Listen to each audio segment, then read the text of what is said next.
Hər vaxtınız xeyir əziz izləyicilər.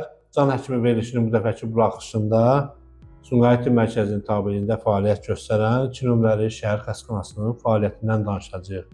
Elə bu məqsədlə studiyamıza qonaq da dəvət etmişik. Qonağımız 2 nömrəli xəstəxananın baş həkimi Arzu xanım Bəndəliyevadır. Arzu xanım, xoş gördük.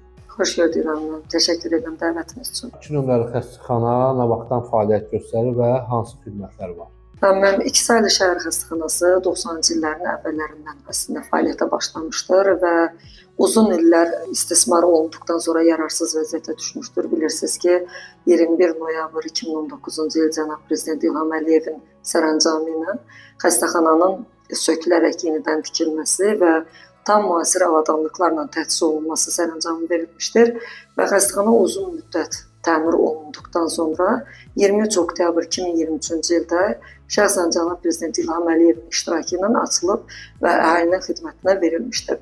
Sumqayıt şəhər İki saylı şəhər xəstəxanası Sumqayıt şəhərinin səhiyyə infrastrukturunun mühüm bir tibb müəssisələrindən biri sayılır. Bilirsiniz ki, Sumqayıt şəhər İki saylı şəhər xəstəxanası əslində əhali arasında Sarıqaya xəstəxanası kimi də tanınır.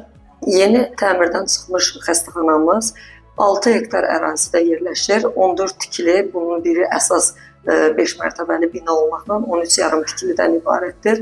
Və xəstəxananın ümumi vacib şöbələri 9 əsas şöbə və 4 bölmədən ibarətdir. Biz bura poliklinika şöbəsi, cərrahiyyə şöbəsi, terapiya, endokrinologiya, oftalmologiya və ən mühüm şöbələrimizdən biri olan anesteziologiya, reanimasiya və intensiv terapiya şöbəmizi deyə bilərik. 12 çarpayıdan ibarət. Ümumilikdə 165 çarpayıdan ibarət multidisiplinar bir müəssisədir. Artıq bir ildir də tam gücü ilə fəaliyyətə başlamışdır. Artıq bir ilə yaxındır ki, xəstəxanaya rəhbərlik edirsiniz. Ötən müddət ərzində hansı yeniliklər var və hansı yeni xidmətlər tətbiq olunur? Bu bir il ərzində mənim çox yeniliklər olmuşdur. Reyestrimiz 3 dəfəyə qədər yüksəlmişdir. Müraciət sayımız 3 dəfədən 5 dəfəyə qədər artmışdır. Eyni ilə xidmət saylarında yüksəlmə baş vermişdir.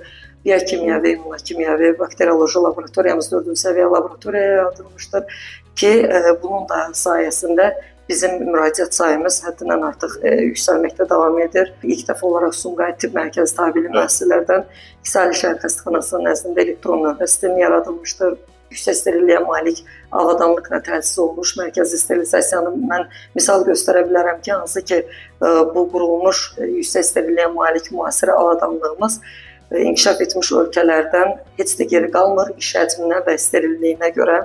Bir günlük cərrahi sistemi Sumqayıt Tibb Mərkəzi nəzdində ilk dəfə yaradılmışdır. Bu xidmətlərimizdən oynaqların endoprotezlə əvəz olunması əməliyyatı, rekonstruktiv mürəkkəb cərrahi əməliyyatlarımızı, İki saylı şəhər xəstəxanasının poliklinika şöbəsi 13-cü mikrorayon ərazisində yerləşirdi. Poliklinikanın da uzun müddət istifadəsindən sonra orada texniki cəhətdən qüsurlu bir vəziyyətdə idi, yararsız bir vəziyyətdə idi. Tibb sahəsində yenilik olmasa da yeni istifadəyə verilmiş İki saylı şəhər xəstəxanasının stasionar və ambulator poliklinik xidmətinin optimallaşdırılmasının adına yeni xidmət kimi biz bunu misal göstərə bilərik və bizim müraciət və xidmət sayımıza da əsaslı bir təsir olmuşdur. Arzu xanım, hazırda reanimasiya şöbəsində vəziyyət nə yerdədir? Reanimasiya şöbəsi tam müasir avadanlıqlarla təchiz olunmuş 10 və 2 intensiv terapiya bölümündən ibarət şöbədir. Peşəkar həkimlərdən ibarət tibb personalı ilə fəaliyyət göstərir və reanimasiya şöbəsi ağır reanimatoloji xəstəliklərlə mübarizə aparır.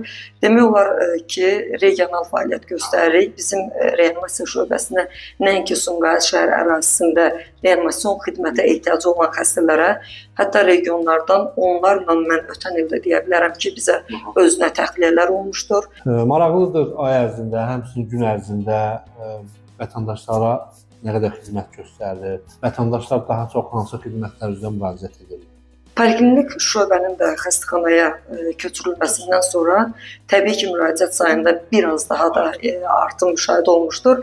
Ötən ilin əvvəllərində, aprel-mart aylarında müraciət sayı günlük 300-400-dürsə, hazırda müraciət sayımız 900-800 minə yaxınlaşır və buna müvafiq olaraq da xidmət saylarımız 1500-2000 civarındadır.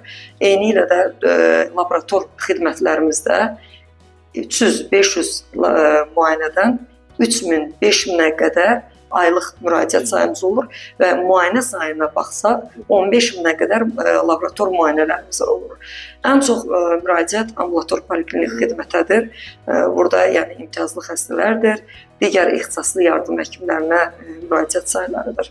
Uğurlarla yanaşı vətəndaşların narahat edən problemlər də olur. Həmçinin problemlər də yox deyil.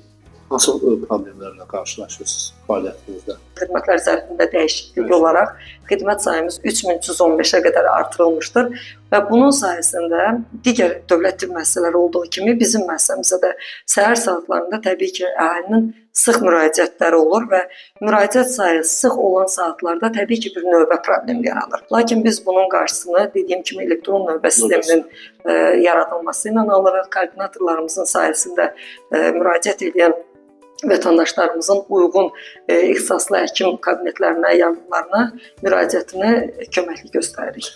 Azərbaycanda bir sıra dövlət qurumlarında xanım rəhbərlər çalışır. Təbii ki, bu da dövlətimiz tərəfindən xanımlara göstərilən diqqət və qayğının nəticəsidir.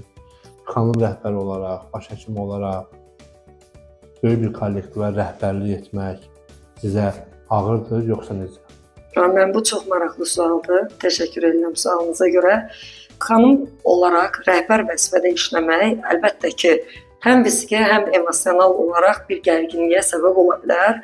Lakin bu bir xanım rəhbər şəxsin əzmindən, peşəkarlığından, fəaliyyət istiqamətindən, onun iş yerində və ailəsindən aldığı dəstəkdən çox önəmlidir və bu onun fəaliyyətinə birbaşa təsir göstərir.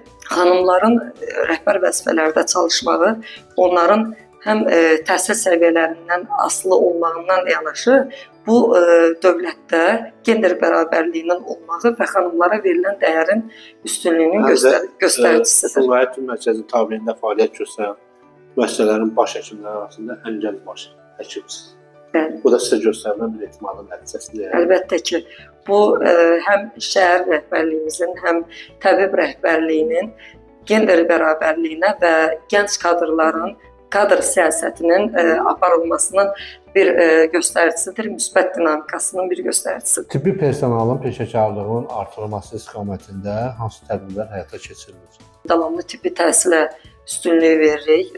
Beynəlxalq və yerli konfranslarda, konqrelərdə əməkdaşlarımız iştirak edirlər böyük məmnuniyyətlə və oradan əldə etdikləri təcrübələri öz müəssisəmizə daşıyırlar, yerli həkimlərimizlə paylaşırlar. Mütəmadi olaraq da həm orta personalın, həm də həkim heyətinin tibbi biliklərinin artırılması yönündə öz fəaliyyətimizi davam etdiririk. Kənarda müşahidə edəndə, baxanda 2 nömrəli xəstəxananın fəaliyyətini necə qiymətləndirirsiniz?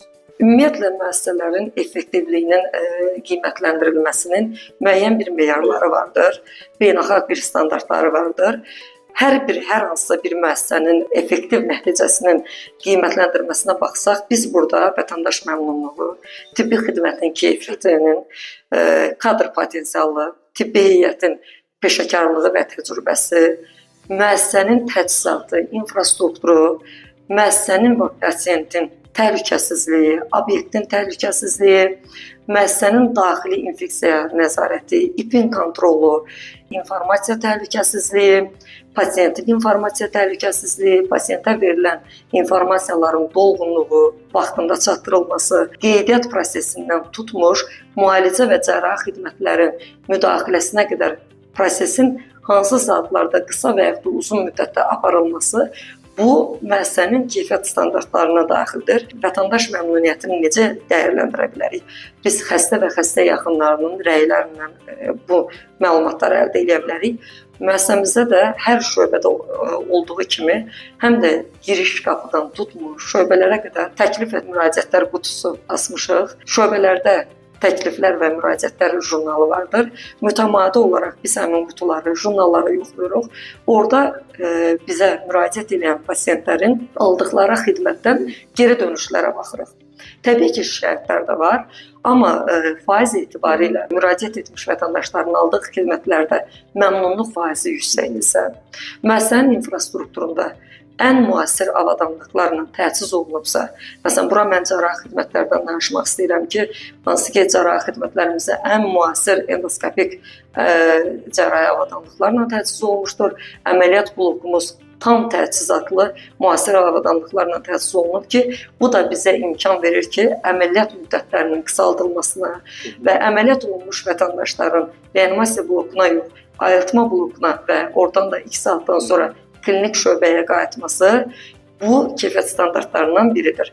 Bizim reanimasiya şöbəmiz hal-hazırda demək olar ki, yalnız ağır reanimatoloji xəstələrlə məşğul olurlar. Bütün bunları sonuç etibarilə qiymətləndirsəm, müəssisənin fəaliyyətini qaynaqdaş hesab etmək olar. Arzu xanım, ixtisasda endokrinoloqsunuz. Həkim olaraq yəqin ki, sizin də gələcək hədəfləriniz var.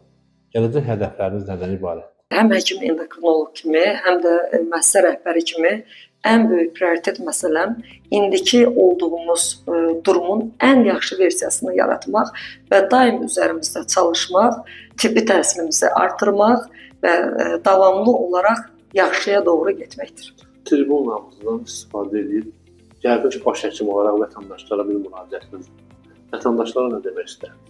Xalq arasında bir stereotip vardır ki, özəl tibb müəssisələrində xidmət dövlət tibb müəssisələrindən daha yaxşıdır kimi bir şuuraltı informasiya formalaşıb, bir inanc formalaşıb. Fəaliyyət dönəmimizə baxsaq, yaşlılığa doğru nə qədər getdiyimizi görsək, xalqımıza müraciət edərdim ki, bu stereotipi qırıb, öz həkimlərimizə inanıb və dövlət tibb müəssisələrində icbari tibbi sığortanın bizə sunduğu bu xidmətlər zərfindən tam yararlanaraq xidmətlərimizdən istifadə eləsinlər.